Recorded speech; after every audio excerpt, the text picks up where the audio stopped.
For a big share of my life now, I didn't have this one quite figured out. Among a lot of things I didn't have quite figured out. Many things used to puzzle me back in those early days. I used to wonder why two people could work for the same company, one make twice as much money. Now see, that used to puzzle me. And maybe they were the same age, graduated from the same school, live in the same community, work for the same company, with the same products and the same services. They've got the same traffic, the same problems, and one makes $1,000 a month, the other one makes $2,000 a month. Now that was my puzzling question. Why would this long list be the same and the money twice as much?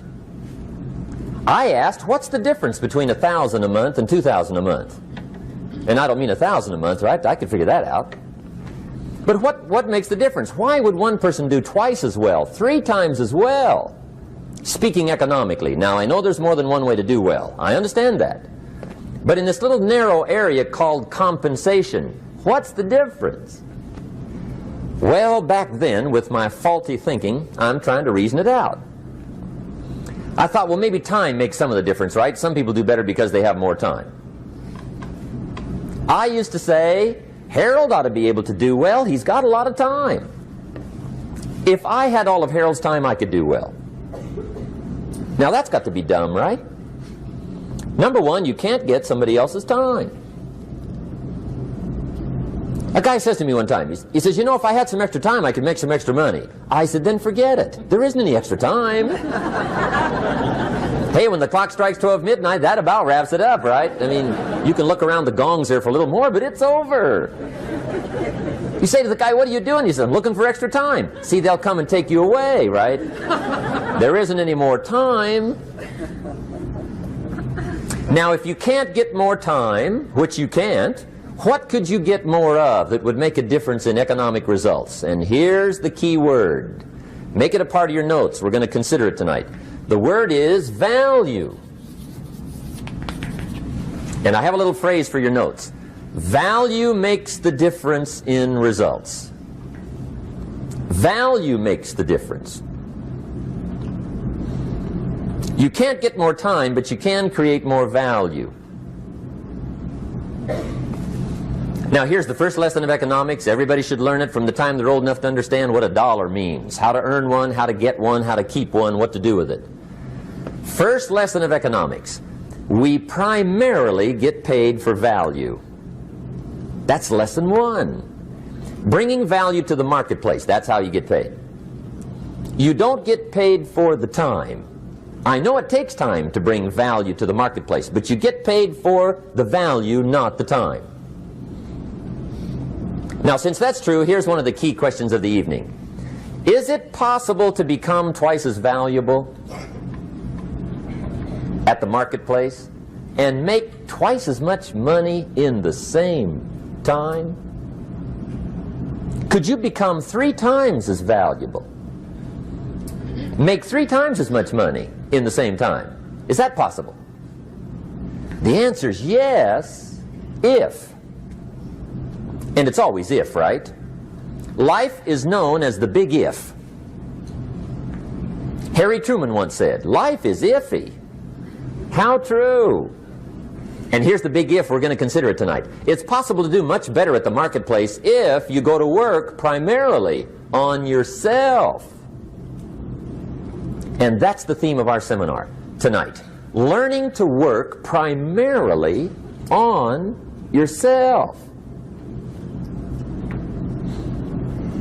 People have asked me for the last 24 years, how do you develop an above average income? And the answer is, become an above average person. Develop an above average handshake. Some people want to be successful, they don't even work on their handshake. As easy as that would be to start on. They let it slide, they don't understand. Develop an above average smile. Develop an above average excitement. Develop an above average interest in other people. Develop an above average intensity to win. See, that'll change everything. Probably one of the most frustrating experiences in life is looking for an above average job with above average pay without becoming an above average person. It's called frustration.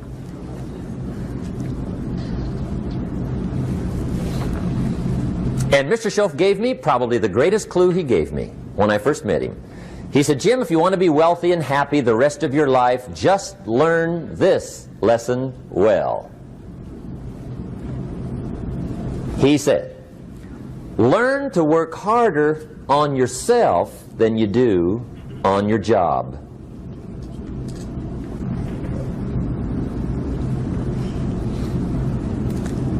Then Mr. Schoaf gave me probably one of the most important clues among so many things he taught me, but this was in those early days.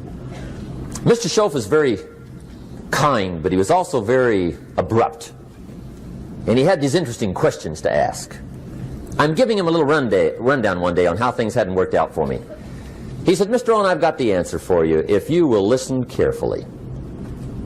And listen carefully I did that day and for the next 5 years. If somebody's wealthy and happy, you gotta listen. He said, Jim, I've only known you a short time.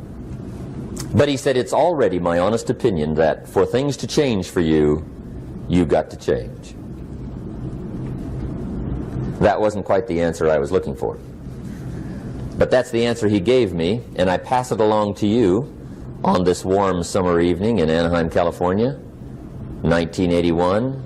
For things to change for you, you've got to change. Otherwise, it isn't going to change. Before I met Mr. Schoaf, I used to say, I sure hope things will change. Right? That seemed to be my only hope. If it isn't going to change, I'm in serious trouble.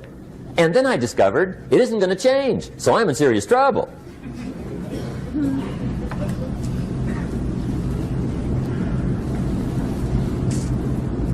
See, I can tell you what the 80s are going to be like. You have dropped into the right place.